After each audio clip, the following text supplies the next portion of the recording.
When I was 9, I wore my mother's t-shirts to school, some of them so big that their hems hung at my knees. When I was 9, I couldn't even spell university, and prided myself on being a line leader at least once for my class. If you stooped down to 9-year-old me and said, "Tell me who you are," I'd say, "I just got new glasses, I hate grilled cheese sandwiches, but the inside of my school desk is pretty organized." That was me scaled to a proper size, living page to page in the back of my math workbook, and I took a while to realize that 9-year-old me had been living just fine. I got older. I got headstrong. I abandoned line leader positions at school in search of some place where I could say I permanently belonged.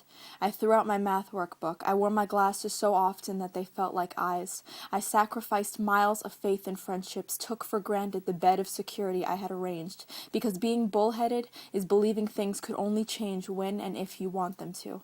No outside forces to crash into your china shop and mess with you or your teacups and plates. I started living like fate had long laid down in his casket to sleep, leaving me, a bird free in the deep chromatic layers of sky to soar and breathe.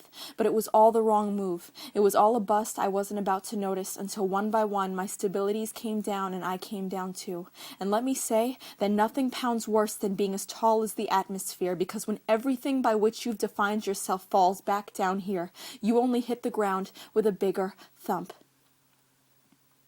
If I've learned something new, it's this. The guy who says, "I know what I'm meant to do in this life," with his hands on his hips as if he had been telling God how to write the script the night before his birth. That person who claims to have memorized the mechanics of his stay here on earth, like the things at which he'll fail, the prices he'll pay, the rewards he'll earn. He's as uncertain as you started out, as I did too. He was dropped here on some night without stars, with no one to be, and nothing to do, which is why he pardoned his strife and tugged at a strand of comfort, and braided that comfort into a rope so thick and strong that he convinced himself it would hold him for life. I'd like to know, when everyone became so certain of their worlds, what happened to living in blindfolds, being the slow readers thousands of pages from the epilogue. If I've learned something new, it's this. There's no need for a telescope scouting out and magnifying our obstacles away from home.